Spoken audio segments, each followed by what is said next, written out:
Chaque soir, l'homme qui me serre dans ses bras n'est pas mon mari. Mais celui qui m'a poussé dans ses bras, c'est mon mari. Tout a commencé par un jour de pluie persistant. Seule, je suis arrivée avec ma valise dans cette maison isolée de la campagne normande. L'air était empreint de l'odeur de la terre humide et de la froideur de la pluie. C'était comme la solitude que je pouvais lire dans les yeux de mon beau-père, Pierre.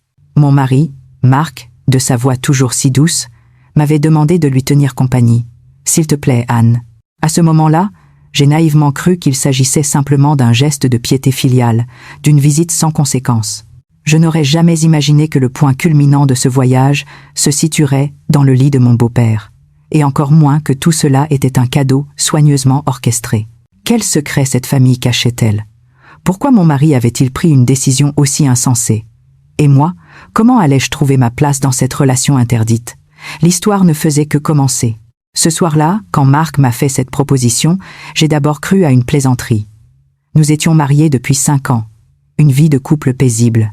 Marc était un designer de meubles assez connu, et moi, je travaillais comme traductrice indépendante depuis la maison, savourant notre tranquillité. « Anne, j'ai quelque chose à te demander. » Sa voix avait une gravité inhabituelle. J'ai détourné les yeux de l'écran de mon ordinateur pour le regarder. « C'est à propos de papa. Il a l'air si seul ces derniers temps. Depuis la mort de maman il y a 5 ans, il vit seul dans la vieille maison en Normandie. Chaque fois que je vais le voir, ça me fend le cœur. Je connaissais la solitude de mon beau-père. À chaque fête de famille ou pour son anniversaire, quand nous allions le voir, je pouvais lire cette tristesse dans son regard. Mais ce que Marc a dit ensuite a dépassé tout ce que j'aurais pu imaginer. Pourrais-tu aller passer quelques jours avec lui, pour moi? Qu'est-ce que tu veux dire? Exactement ce que ça veut dire. J'ai un projet énorme en ce moment. Je ne peux vraiment pas m'absenter. En te voyant si seul, je me dis que si tu pouvais lui tenir compagnie quelques jours, ça lui ferait du bien. J'étais mal à l'aise. Moi, seule avec mon beau-père pendant plusieurs jours dans la vieille maison, cela me semblait pour le moins étrange. Mais l'expression de mon mari était si sérieuse, et connaissant son amour pour son père, il m'était difficile de refuser. Mais, juste nous deux? Je suis sûre que tu sauras le mettre à l'aise. S'il te plaît, Anne. J'ai fini par hocher la tête. Je ne pouvais pas refuser la requête de mon mari, surtout quand elle concernait son père. Mais à ce moment-là, j'ignorais que ce serait le début d'un changement radical dans la relation qui nous liait tous les trois. 3 jours plus tard, tirant une petite valise, j'étais dans le train pour la Normandie. Marc m'avait accompagné à la gare, me serrant fort la main. « Merci Anne. Je suis sûre que tu vas lui redonner le sourire. » Il y avait une lueur étrange dans ses yeux, mais je me suis contentée de lui sourire en retour. Alors que le paysage urbain laissait place aux champs verdoyants, un sentiment d'inquiétude inexplicable m'a envahi. Je ne le savais pas encore, mais ce n'était pas de l'inquiétude, c'était un pressentiment. Quand je suis arrivée chez mon beau-père, le soleil déclinait. En poussant le portail du jardin, je l'ai vu qui m'attendait sur le perron. « Anne, te voilà. La route a été longue, tu dois être fatiguée. » Sa voix était toujours aussi sonore, mais sa silhouette légèrement voûtée m'a serré le cœur. Le premier dîner fut plus silencieux que je ne l'avais imaginé. Pierre mangeait le repas que j'avais préparé, un sourire un peu timide aux lèvres. Je ne savais pas quoi dire, me contentant de jouer avec mes couverts. « Marc est toujours aussi occupé ? » ?»« Oui, il a un gros projet en ce moment. Il m'a dit combien il regrettait de ne pas pouvoir venir vous voir plus souvent. Ce garçon, il n'a pas à s'en faire. Je suis habituée à être seule. » Mais sa voix sonnait plus comme de la résignation que de l'habitude. Je lui ai servi un bol de pot au feu. « Pierre, je vais rester quelques jours. J'espère que je ne vous dérange pas, mais c'était important pour Marc. » Il m'a regardé en silence un instant, son regard si chaleureux que j'ai baissé la tête, presque malgré moi. Après le repas, alors que je faisais la vaisselle, il s'est approché. « Laisse Anne, je vais le faire. »« Non, ce n'est rien, Pierre. Allez vous reposer. On ne laisse pas une invitée faire la vaisselle. »« Je ne suis pas une invitée, je suis votre belle-fille. » La vaisselle terminée, je l'ai rejoint au salon. Il était assis devant le journal télévisé. « Assieds-toi, Anne, ne sois pas timide. » Je me suis assise prudemment sur le canapé. Nous avons regardé la télévision en silence pendant un long moment, puis il a pris la parole. « C'est bien silencieux, n'est-ce pas? Quand on est seul, on entend le tic-tac de l'horloge. Au début, ça va, mais avec le temps, ce silence devient pesant. » Son aveu m'a touchée. J'ai répondu doucement. « Vous devez vous sentir bien seul. La solitude, c'est le lot de la vieillesse. Mais parfois, On a juste envie d'entendre la voix de quelqu'un. Que quelqu'un apporte un peu de chaleur à cette maison. Cette nuit-là, dans mon lit, je repensais sans cesse à ces paroles. Le mot « chaleur » résonnait dans ma tête. Marc a appelé pour prendre des nouvelles. J'ai dit que tout allait bien, mais pour une raison inconnue, ma voix tremblait légèrement. Le lendemain, je me suis levée tôt pour préparer le petit déjeuner. Pierre faisait sa gymnastique dans le jardin. Sa vitalité, même couverte de sueur, était impressionnante. On devinait sans peine l'ancien professeur de sport. Assis à table, l'atmosphère était plus détendue que la veille.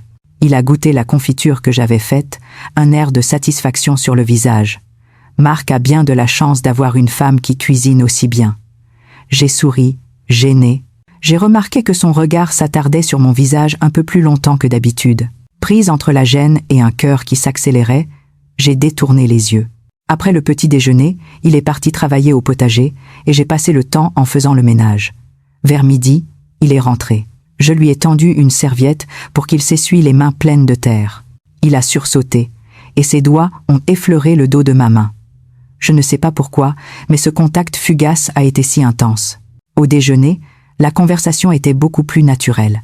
Nous avons parlé de l'enfance de Marc, évoqué des souvenirs de sa mère. La voix de Pierre était empreinte de nostalgie, mais son ton était plus apaisé, plus profond qu'avant. En retournant dans nos chambres respectives, il m'a dit dans le couloir « Merci d'être venue, Anne.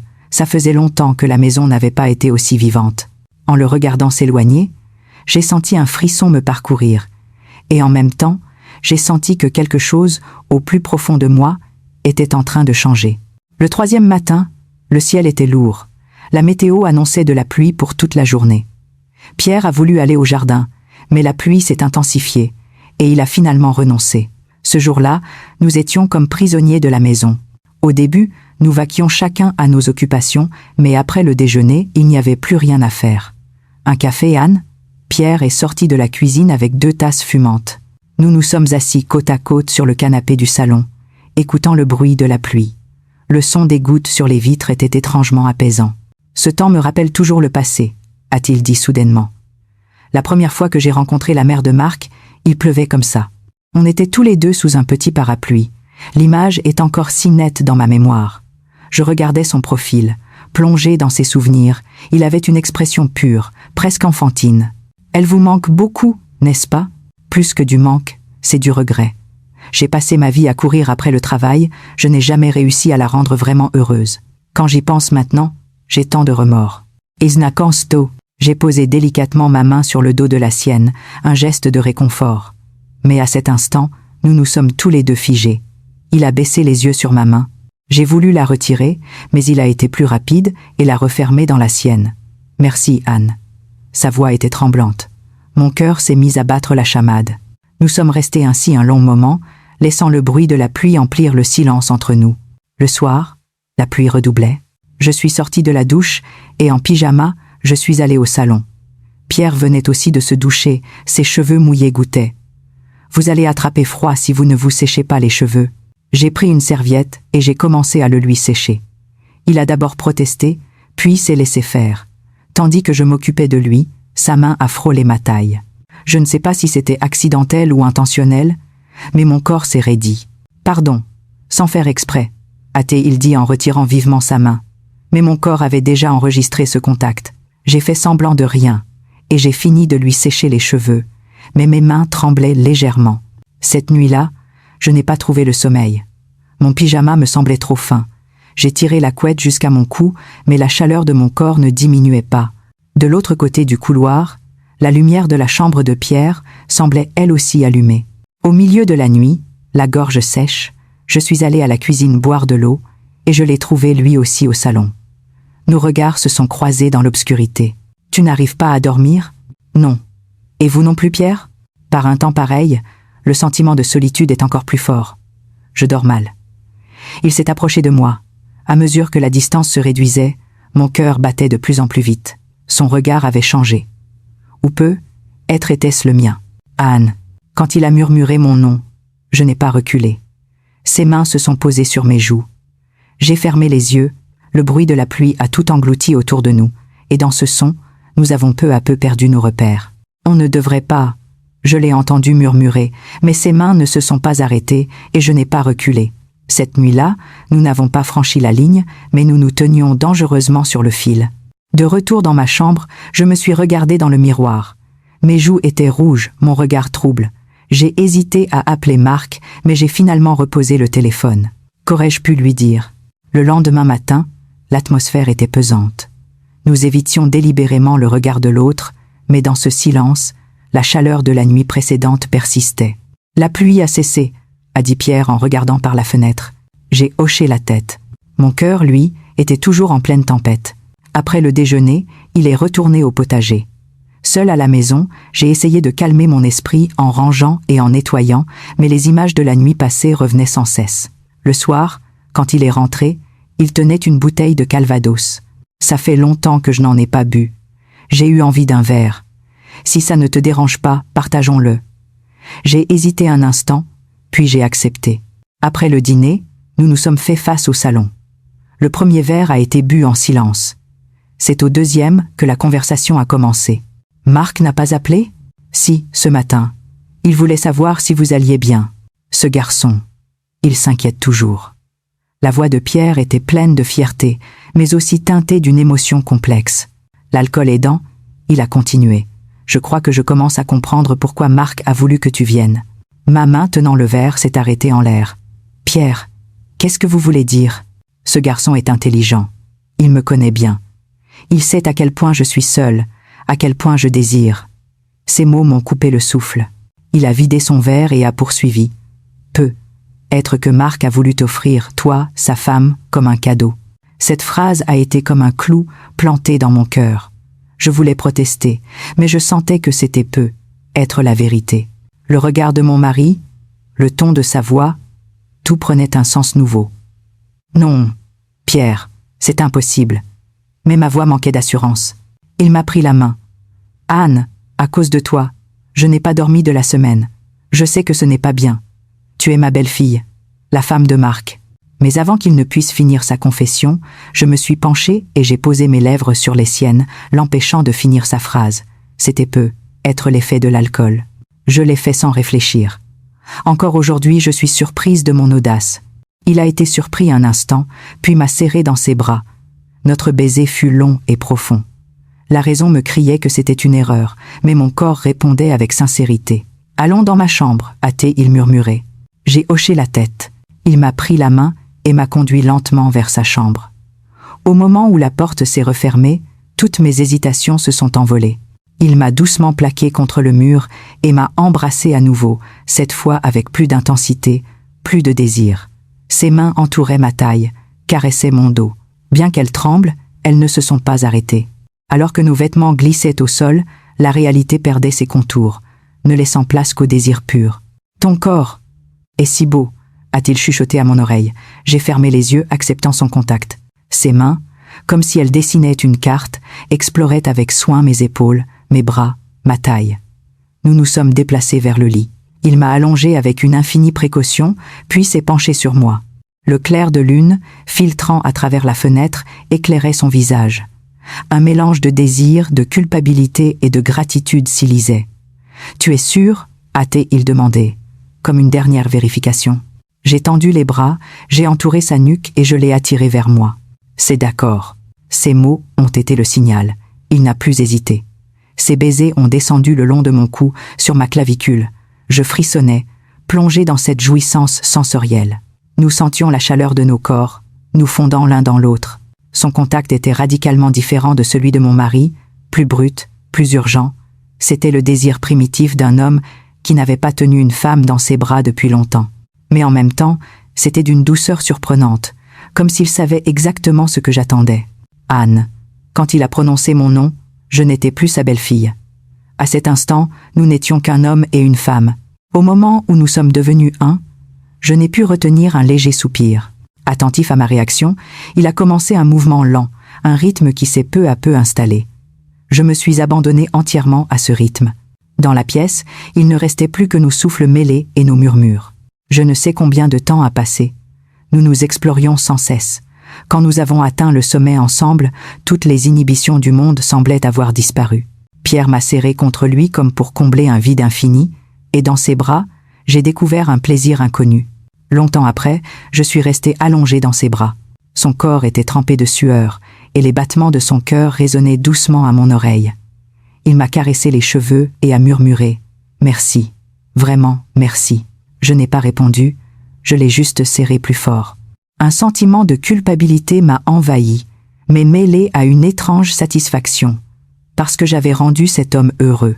Jusqu'à l'aube, nous nous sommes aimés encore plusieurs fois, chaque fois plus profondément, plus lentement, comme pour imprimer nos corps l'un dans l'autre. Au petit matin, nous nous sommes enfin endormis. Le lendemain, le soleil filtrait à travers les rideaux. Quand je me suis réveillé, la place à côté de moi était vide. Pierre devait s'être levé tôt. Je me suis habillé en hâte et je suis retourné dans ma chambre. Mon corps portait les traces de la nuit passée. Sous la douche, j'ai pleuré, ne sachant si c'était de culpabilité, de confusion ou d'un étrange sentiment de vide. En sortant de la salle de bain, une serviette enroulée autour de moi, mon téléphone a sonné. C'était Marc. « Chérie, comment ça va ?» Sa voix calme a rendu ma souffrance encore plus aiguë. « Ça va. Je vais bien. Papa a l'air d'aller beaucoup mieux. » « Vraiment ? C'est super. » Ce n'était pas un mensonge. Pierre avait vraiment changé. Je ne pouvais simplement pas en expliquer la raison. « Parfait. Alors, ça valait le coup que tu y ailles. J'appellerai papa ce soir. » Après avoir raccroché, je me suis effondré sur le sol. De la cuisine parvenait le bruit de la préparation du petit déjeuner. C'était Pierre. J'ai rassemblé mon courage et je l'ai rejoint. « Bien dormi ?» a-t-il demandé prudemment. J'ai hoché la tête. Nous nous sommes regardés, gênés, jusqu'à ce qu'il brise le silence. « Pour hier soir ? Je suis désolée, j'avais trop bu. » « Non, c'est moi qui ai commencé. Nous avons préparé le petit déjeuner ensemble. Alors que nous étions à table, le téléphone a sonné. C'était Marc. Pierre a décroché. « Allô, Marc ? Oui, je vais très bien. Anne est juste à côté de moi. » Au moment où il allait me passer le combiné, il s'est arrêté. La voix claire de Marc est parvenue du téléphone. « Papa, tu es heureux maintenant ? Le cadeau que je t'ai envoyé, il te plaît ?» Le visage de Pierre s'est figé. J'avais entendu, moi aussi. Mon mari avait tout prévu. Non, il avait tout planifié depuis le début. Pierre tenait le combiné, sans un mot. De l'autre côté, la voix de Marc continuait. « Ce n'est rien, papa. C'est ce que je voulais. Tant que tu es heureux, je suis content. Anne, elle comprendra. » Aneurise, d'une voix tremblante, Pierre a répondu. « Marc, je rentrerai ce week-end. On en reparlera. »« D'accord, papa. » Le téléphone a été raccroché. Pierre est resté là, immobile, le combiné toujours à la main. Je n'osais pas le regarder. Mes mains tremblaient tellement que je n'arrivais pas à tenir mes couverts. « Anne. » Il a appelé mon nom. J'ai levé la tête. Son regard était rempli de confusion, mais aussi d'une lueur de compréhension. « C'est Marc qui a arrangé tout ça ?» Je ne pouvais pas répondre. En fait, je ne voulais pas y croire. Mais en y repensant, le comportement de mon mari devenait limpide.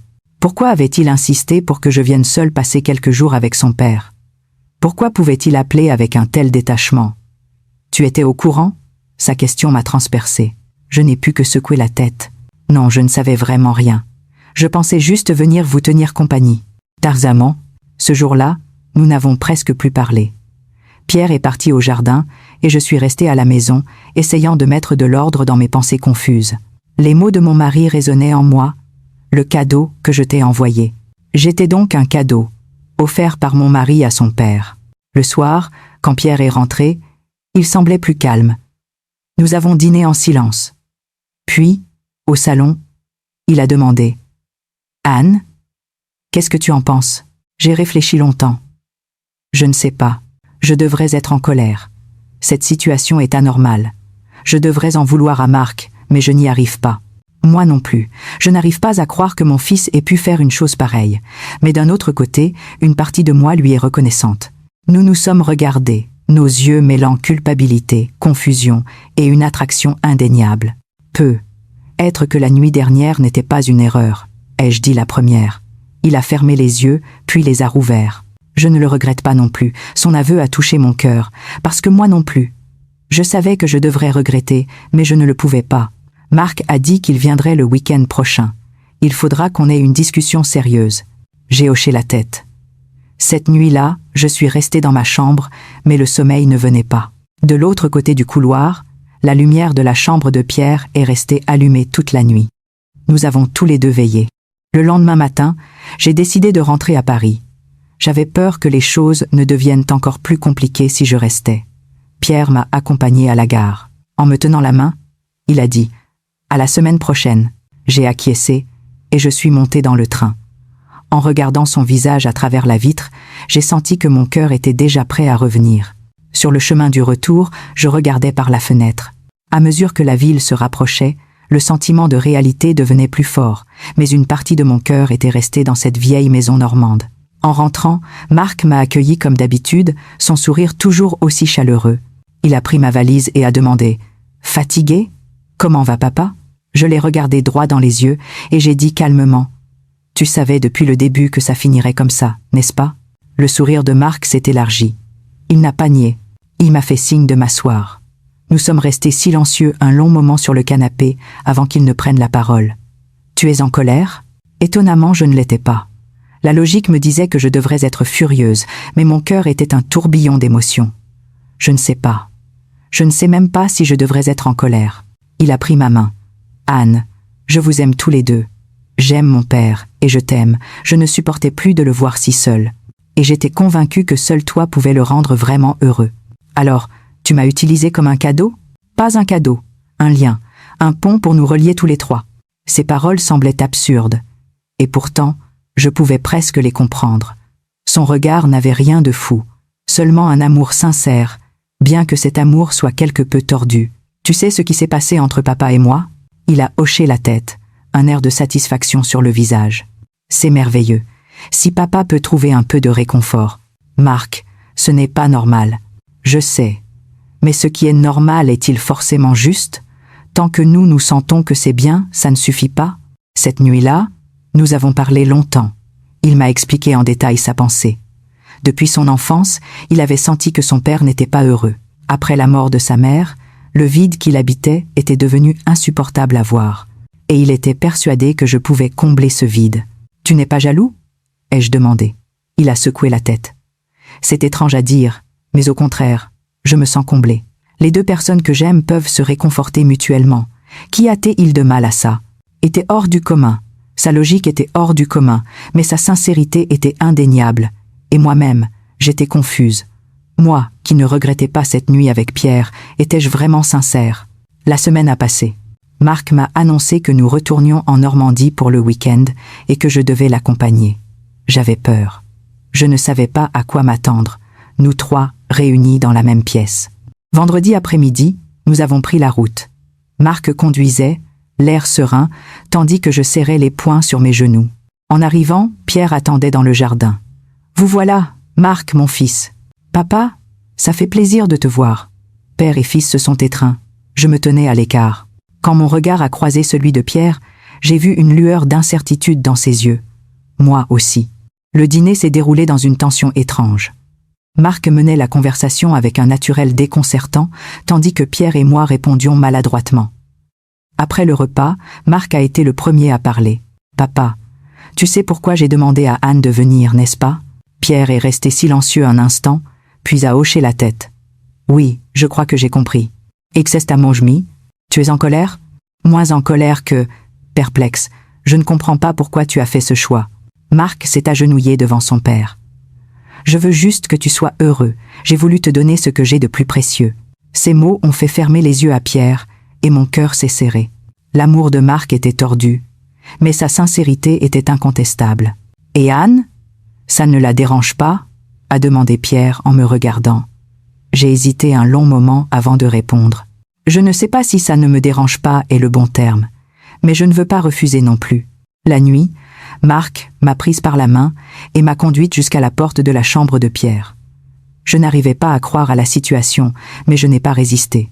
Sur le seuil, comme pour un passage de relais, Marc a lâché ma main. « Ce soir, rends papa heureux. » Il s'est retourné et est rentré dans sa propre chambre.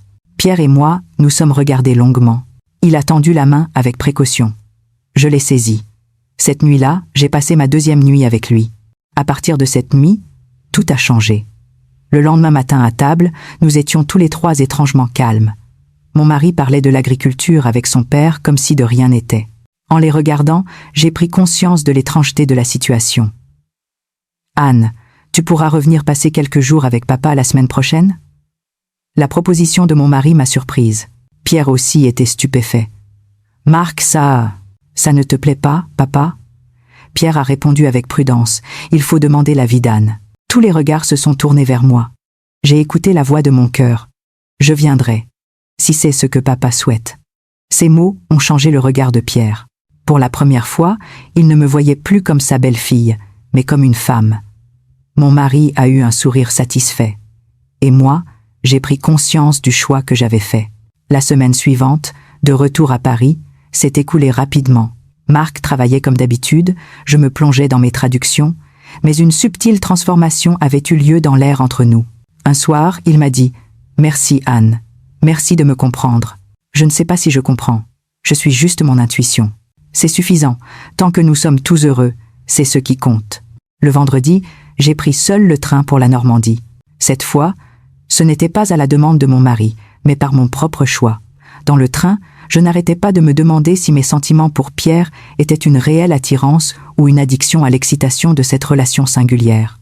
Quand je suis arrivée, il m'attendait sur le pas de la porte. Contrairement aux fois précédentes, son expression n'était plus celle d'un homme accueillant sa belle-fille, mais celle d'un amant qui attend sa bien-aimée. « Te voilà, Anne. » Sa façon de prononcer mon nom avait changé, plus douce, plus intime. J'ai pris sa main naturellement. « Oui. Vous avez déjà dîné ?» Nous avons préparé le dîner ensemble, la gêne des débuts ayant disparu.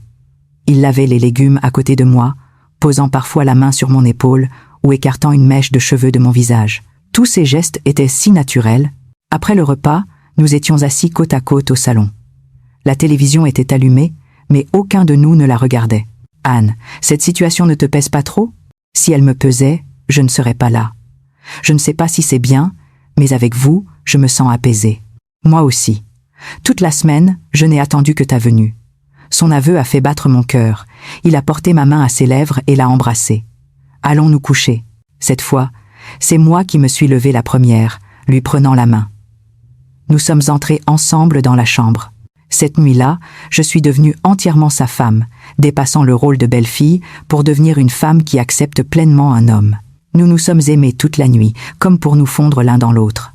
Pierre, comme s'il libérait une solitude de longue date, me serrait fort.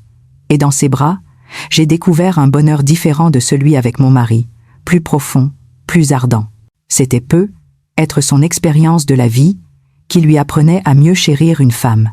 Au lever du jour, il a déposé un baiser sur mon front et a murmuré « Merci Anne, c'est toi qui me fais sentir que je suis encore en vie. » Je l'ai serré fort. Désormais, j'étais une femme qui existait entre deux hommes. Étrangement, je ne me sentais pas mal.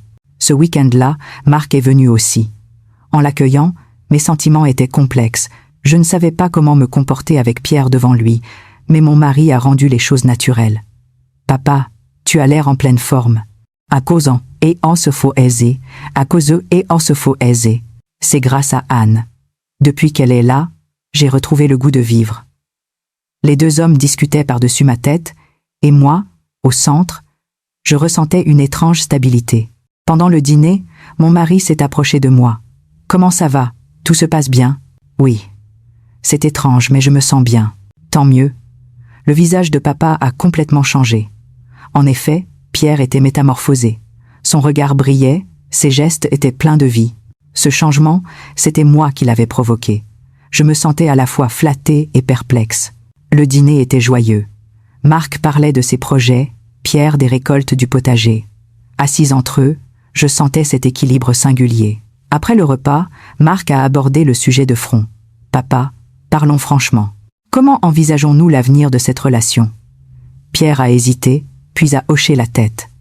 Nous nous sommes assis tous les trois au salon. « Je voudrais que ça continue comme ça, » a dit Marc. « qu'Anne vienne te voir régulièrement pour te tenir compagnie, pour te rendre heureux. » Face à cette proposition, Pierre a demandé « Et toi, ça ne te pose vraiment aucun problème? Ta propre femme, avec ton père? Aucun problème. Non, je dirais même que c'est ce que je veux. Que nous soyons tous heureux, c'est le plus important pour moi. » Il nous a regardés. Je vous aime tous les deux, même si c'est de manière différente. Ma confession a fait se tourner les deux hommes vers moi. Le regard de Pierre était apaisé, celui de Marc, satisfait. Alors c'est décidé. Anne viendra tous les vendredis et restera jusqu'au dimanche soir. Face à l'organisation de mon mari, Pierre a demandé timidement « Ce ne sera pas trop fatigant pour Anne ?» Anne, si je suis fatiguée, je le dirai. Mais pour l'instant, ça va. Ma réponse a fait prendre une profonde inspiration à Pierre. Il s'est tourné vers mon mari et a dit « Merci Marc. Merci d'avoir pris cette décision. Papa est vraiment, vraiment heureux. » Mon mari s'est levé et a serré son père dans ses bras. « Si tu es heureux, je suis heureux. » Cette nuit-là, nous avons bu tous les trois. L'ambiance était étrange, mais sereine. L'alcool aidant, Marc m'a regardé et a dit « Ce soir, je te confie mon père, Anne. » J'étais stupéfaite, mais son regard était sérieux. Pierre, lui aussi, était un peu déconcerté, mais n'a rien dit de plus. Nos regards se sont croisés, un accord silencieux s'est établi entre nous. Pierre et moi sommes entrés discrètement dans la même chambre. Cette nuit-là, alors que mon mari dormait dans la chambre d'à côté, j'ai à nouveau goûté à la chaleur de Pierre. Étrangement, je n'éprouvais aucune culpabilité, mais plutôt une liberté, celle de faire quelque chose d'interdit, et un plaisir subtil. Notre vie étrange a ainsi commencé. Chaque vendredi après-midi, je préparais ma petite valise et je partais pour la Normandie. Pierre venait me chercher à la gare. Nous nous tenions la main naturellement en rentrant. Du vendredi soir au dimanche soir, j'étais sa femme. Nous cuisinions ensemble, nous nous occupions du potager ensemble. La nuit, nous dormions dans le même lit. Il semblait rajeunir de jour en jour, et j'appréciais de plus en plus ces moments. Le dimanche soir, je rentrais à Paris. Du lundi au jeudi, je redevenais la femme de Marc. Il ne me posait jamais de questions sur mes séjours à la campagne, et je ne disais rien. Mais une étrange complicité s'était installée entre nous. « Tu vas voir papa ce week-end » C'était sa question rituelle du jeudi soir. Je hochais toujours la tête, et il affichait un sourire satisfait. 1 mois, 2 mois ont passé. Ce rythme est devenu une partie de notre vie. Pierre attendait le vendredi avec impatience, et moi aussi, j'ai commencé à attendre ce jour. Mon mari nous rejoignait parfois, mais la plupart du temps, j'y allais seule. Il respectait mon temps avec Pierre, et je chérissais également les moments passés avec lui. Aux yeux du monde, c'était peu, être une relation anormale, interdite. Mais dans cette relation, nous avions tous les trois trouvé notre propre bonheur. Marc avait retrouvé le sourire de son père, Pierre avait échappé à la solitude, et moi, j'expérimentais 2 amours différents. Je n'ai jamais regretté ce choix. Dans cet équilibre singulier où nous étions tous les trois heureux, je continuerai d'être une fleur épanouie. Cette relation, depuis le début, était destinée à ne pas être comprise par la société. Mais quand on enlève les étiquettes de la morale, ce que l'on voit, ce n'est peu, être plus l'interdit, mais 3 cœurs brisés qui ont réussi à se recoller. La solitude est parfois un long hiver qui peut geler une âme. Marc a tenté, d'une manière extrême, de rallumer une flamme pour son père. Et moi, de la confusion et du refus initiaux, j'ai finalement choisi de devenir cette fleur qui s'épanouit sur une terre de solitude. Le bonheur n'a jamais de réponse toute faite. Il peut se cacher dans une douce étreinte ou exister dans une relation que personne n'approuve. Notre histoire n'est pas terminée. Elle continue simplement au rythme du train de chaque vendredi. Dans le monde de ces 2 hommes, j'ai trouvé ma place. Non pas comme l'accessoire de l'un ou de l'autre, mais comme le pont qui les relie. Une fleur éclairée par 2 cieux à la fois. La vie, l'amour et les relations se présentent toujours sous des formes qui dépassent l'imagination.